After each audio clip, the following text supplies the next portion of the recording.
오늘 14절 말씀에 보면 예수님께서 성령의 능력으로 갈릴리로 돌아가셨다 그랬습니다. 예수님께서 성령의 이끌림 받아서 금식기도 하시고 40일 동안 금식기도 하시고 그 이후에 성령에게 이끌림 받아서 마귀에게 시험을 받으시고 마귀를 다 말씀으로 시험해서 물리치시고 그렇게 하신 뒤에 또 성령의 능력으로 갈릴리에 돌아가셨다. 고향 땅으로 가셔서 하나님의 말씀을 전하신 것을 볼 수가 있습니다. 이 성령에 의해서 주님께서 사역을 하셨다 하는 말씀을 볼 수가 있는데 이 소문이 예수님의 소문이 사방에 퍼졌다 그랬습니다. 존 웨슬리 목사님께서는 영국 성공회의 목사님이셨어요. 하이 처치라고 성공회의 목사님이셨는데 그때 당시에 교회 법은요, 교구 안에서만 말씀을 전하라. 그 교구의 목사님은 그 교구 안에서만 말씀을 전하고 성전 안에서만 말씀을 전하게 돼 있어요.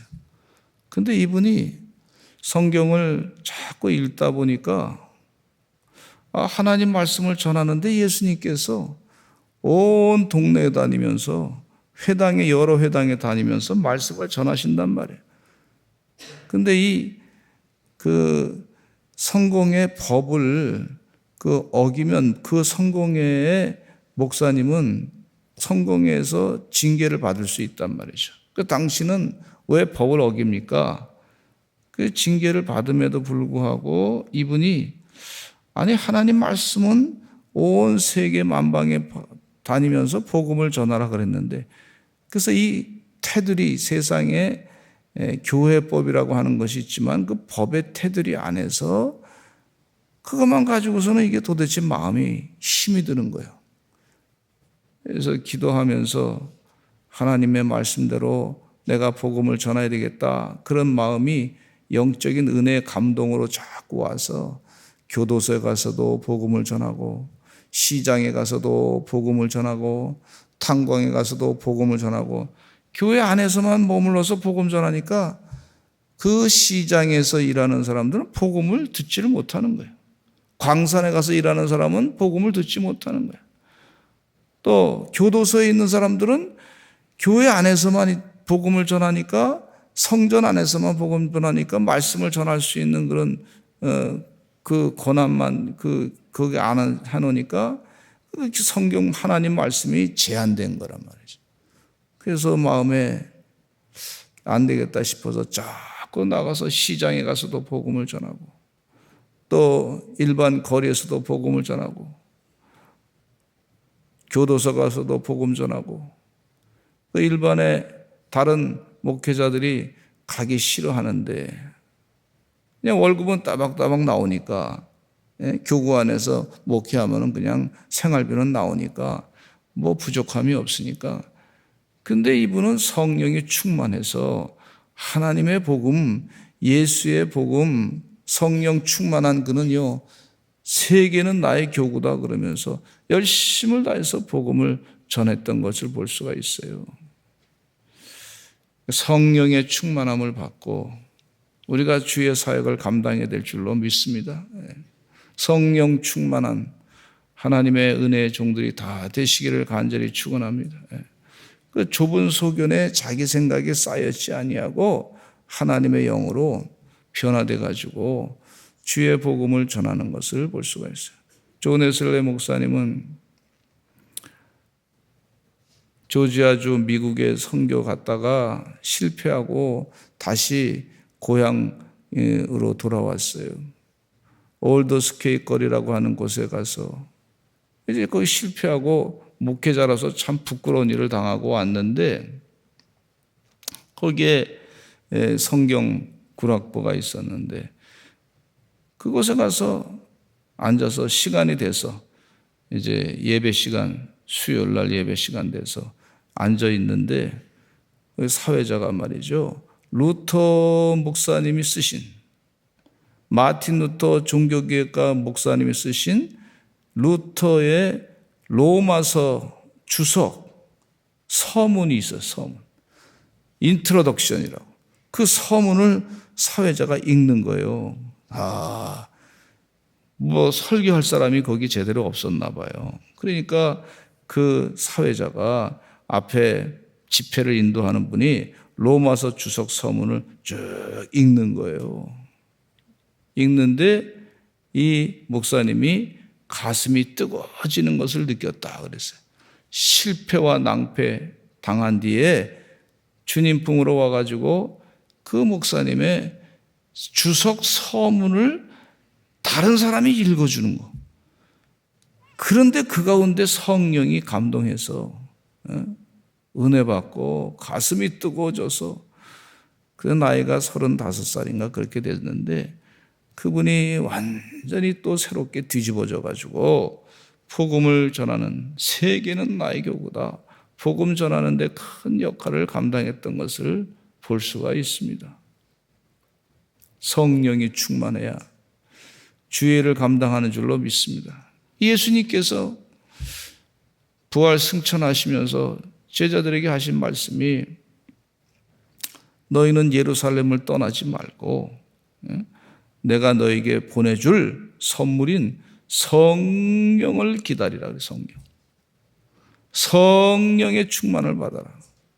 그래서 가슴이 변화되고 뜨거워지고 바뀌어져서 주의 복음을 사도행전에 놀란 그 사도행전을 흔히 얘기하기를 성령행전이라고 그러죠. 성령.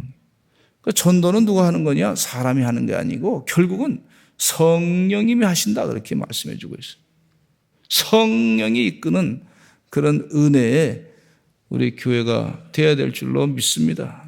성령님 도와주시어서 우리가 전도해서 기도하여 성령 충만, 성령님이 결국은 전도하시게.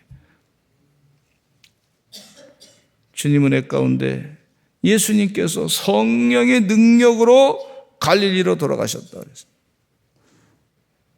내 힘으로 되는 것이 아니고 하나님의 영으로 되는 줄로 믿습니다. 우리 대한민국이 성령이 충만하게 되어야 될 줄로 믿습니다.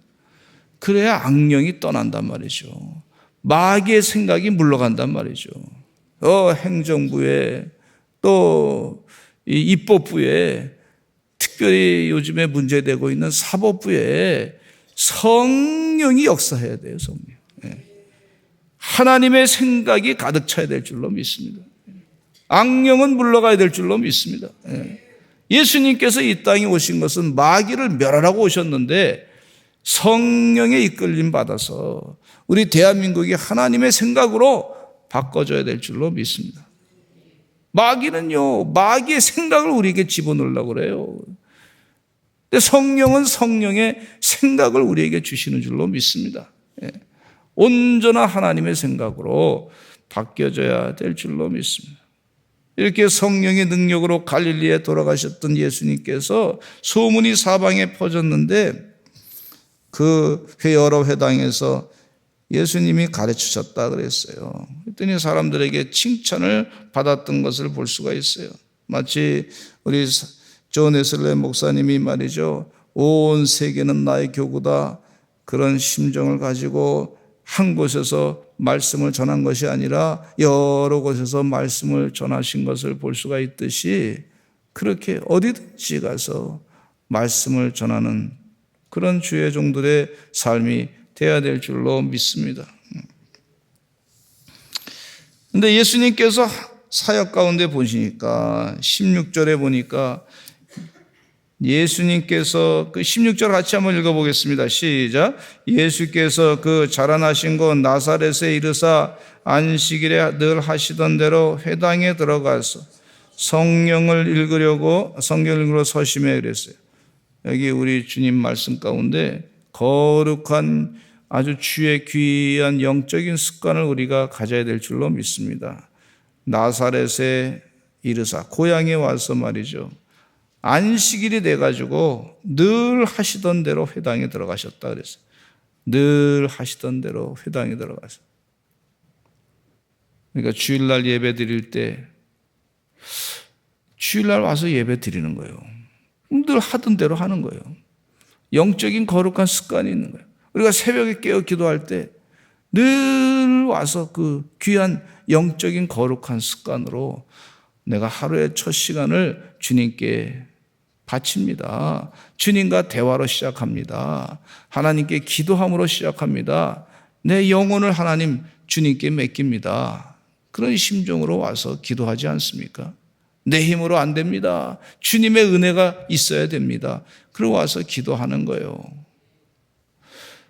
뭐 이렇게 새벽에 나올 때, 주일날 예배 나올 때 뭐 편안하게 돼가지고 나오신 분들도 있을 수 있어요. 그런데 대부분이 보면 이 세상 삶에 막 힘들어가지고 일터에서 막 씨름하고 싸우고 막 여러 가지 막 신경 쓸 게 많이 있는데, 그래도 그런 세상 가운데 여러 가지 일들이 있지만 그럼에도 불구하고 내가 주님 전에 와서 예배 드립니다. 그러고 오시는 거 아닙니까? 네? 사도 베드로와 요한이 습관을 따라서 제9시 기도하러 회당에 갔어요. 습관이, 이게 영적 습관이 참 중요한 거예요. 존 웨슬레 목사님도 은혜 받았던 때가, 성령 충만 받았던 때가 수요일 날 말이죠. 그 예배 시간이 있어서 예배하는 자기가 지금 어디 설교할 데가 없는데 그냥 성경 말씀 듣는 그런 성경 구락부에 본인이 참석한 거예요. 습관을 따라. 그리고 은혜 받은 거예요. 거기서 마음에 뜨거움을 느꼈다. 주님 은혜 가운데 이 영적 습관이 참 축복의 습관인 줄로 믿습니다. 존 웨슬레 목사님과 같이 막 낭패 실망당한데 교회를 완전히 떠나지 아니하고, 그래 주님을 그래도 붙잡아야지. 주님을 그대로 붙잡아야지. 한번 따라서 합시다. 그럼에도 불구하고 주님을 붙잡아야 됩니다. 습관을 따라서 그 귀한 시간, 주님하고 약속한 시간 변치 않고 가서 예배를 드리는, 그럴 때 기적이 나타나는 거예요. 기적이. 일상 속에서 늘 영적인 바른 습관을 가지고 살 때, 그리고 기적이 나타나요. 왜? 주님이 일하시니까. 그럴 때 보는 거예요. 주님의 역사하심. 회당에 들어가셔서 성경을 읽으려고 예수님께서 쓰셨을 때 사람들이 선지자 이사야의 글을 드렸는데, 이 두루마리를 이렇게 펴가지고, 유대교에 가서 보니까 두루마리 이렇게 둥글둥글 마른 성경 말씀이 있는데 그것을 그 중에 이제 이사야의 글을 드렸습니다. 근데 예수님께서 특별히 찾아서 읽은 말씀이 있는데 이 말씀 참 귀한 말씀이에요. 우리 18절과 19절 읽어보겠습니다. 시작.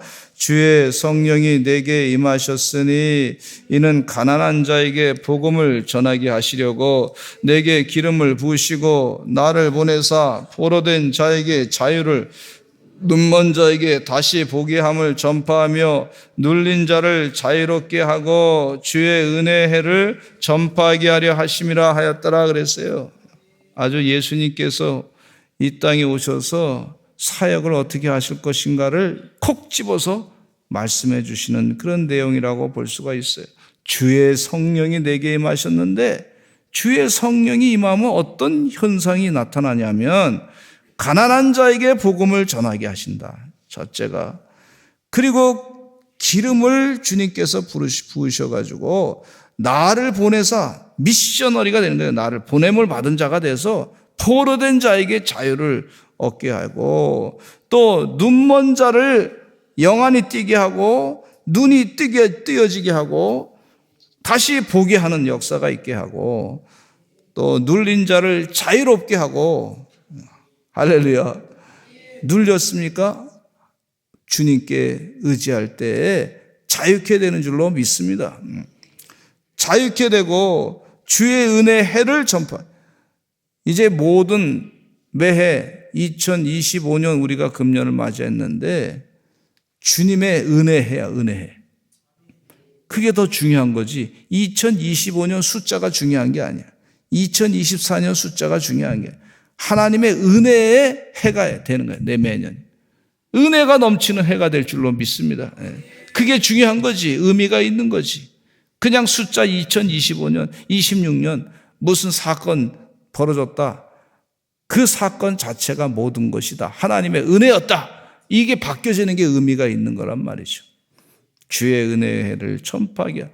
주님의 은혜가 온전히 세상 가운데 증거될 줄로 믿습니다. 지금 그렇게 가르쳐 주시는 것을 볼 수가 있어요. 그렇게 말씀을 전했는데도 예수님께서 말이죠. 환영한 사람들도 있지만 환영을 안 한 사람들도 있었어요. 그 동네 가서 얘기할 때 보니까 예수님을 사람들이 어떻게 평가했냐면 우리 동네에서 어렸을 때 자랐던 사람이네. 요셉의 아들이네. 어렸을 때 그 행동 가운데 조금 다른 아이들보다 조금 이렇게 잘 놀았지. 그런 것 정도로 평가하는 거예요, 사람을. 예수님이 메시아이심을 믿지 아니하고 그리스도이심을 믿지 아니하고 예수님이 이 땅에 오셔서 많은 사람들의 생명을 살리는 십자가에 못 박혀 피 흘려 돌아가시는 그런 구세주이심을 믿지 않는 사람들이니까 인간적으로만 판단하는 거예요. 예수님을 온전히 아는 것이 아닌 것을 볼 수가 있어요. 그래서 예수님에 대해 말씀하실 때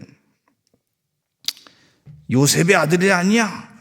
사람들이 그렇게만 평가하니까 23절로부터 쭉 말씀합니다. 예수께서 그들에게 이르시되 너희가 반드시 의사야 너 자신을 고치라는 속담을 인용하여 내게 말하기를 우리가 들은 바 가버나움에서 행한 일을 내 고향 여기서도 행하라 하리라. 기적을 좀 행하라. 그런 얘기죠. 믿음이 없으니까 기적을 행해도 그냥 마술가 정도로만 평가하는 것을 볼 수가 있어요. 안타까운 일이죠. 예수님을 우리가 바라볼 때 너희는 나를 누구라고 하느냐 예수님께서 제자들에게 질문했을 때 베드로가 이렇게 답변했습니다. 주는 그리스도시요 살아계신 하나님의 아들이십니다. 그게 정답인데 구주시고 나의 주인 되시고 나를 구원해 주실 분이시고 영생의 삶으로 인도해 주실 분이시고 죄의 삭은 사망이라는데 이 사망 권세에서부터 온전히 자유케 하시고 영생의 삶을 살게 하시는 분이 그리스도신데 주님이신데 이렇게 믿음이 있어야 될 텐데 예수님을 그냥 한 인간으로만 바라봐서 그것으로 인해서 예수님을 온전히 영접하지 못하는 안타까운 현상을 이 고향에서 느끼게 되는 거예요. 그래서 예수님께서 또 하실 말씀을 다 하시는 거예요. 구원받은 사람은 어려움이 있을 때에도 기적의 역사는 그 한 사람에게만 나타났는데 엘리야 때 또 나아만 장군 때 그런 역사가 있었는데 너희들도 왜 그런 부류에 속하지 않느냐? 예수님이 이런 말씀하니까 그걸 듣고 알아들은 이 고향 사람들이 화가 나가지고 우리들이 형편없이 하나님 말씀을 알지 못하는 사람들로 평가받는 것에 대해서 기분 나빠가지고 그런 사람들. 그래서 예수님을 갖다 그냥 낭떠러지에다가 끌어가지고 거기서 밀어 떨어서 들여서 죽이려고 했던 것을 볼 수가 있어요. 그렇습니다, 사람들이. 그러나 주님은 거기서 그들 가운데 지나서 가셔가지고 이제 주의 공생의 사역을 계속해서 하셨던 것을 볼 수가 있어요. 하나님의 뜻대로 우리 예수님을 나의 구세주로 영접하시는 성령 충만한 주의 종들이 되시기를 간절히 축원합니다. 이 말씀을 들을 때, 말씀을 읽을 때 이건 나에게 주시는 말씀이구나. 내가 예수님을 인간적으로만 생각해가지고 그저 나에게 기도하는 것 좀 응답해 주시는 정도로만 여기는 그런 인간적인 그런 생각을 가지고 그 정도 기도하지 마시고 더 깊은 것. 예수님은 나의 구세주 되시고 메시아 되시고 나의 모든 것 되시고 내 안에 주님이 살아야 내가 삽니다. 이런 믿음을 가지고 살라고 그렇게 기도하시는 성령 충만한 하나님의 종들이 되시기를 간절히 축원합니다. 우리 다 같이 주여 많이 하시고 통성으로 기도하겠습니다. 특별히 나라를 위해서 기도해 주시기 바랍니다. 간절하게 하나님 대한민국을 지켜주시고 보호해 주시고 인도해 주실 줄로 믿습니다. 자유민주주의 시장경제 온전히 이루어지게 하여 주시고 또 사법부가 하나님의 법도를 따라가게 하여 주시옵소서. 마귀의 생각은 다 물러가게 해 주시옵소서. 하나님 도와주실 줄로 믿습니다. 우리 다 같이 주여 많이 하시고 통성으로 기도하겠습니다. 주여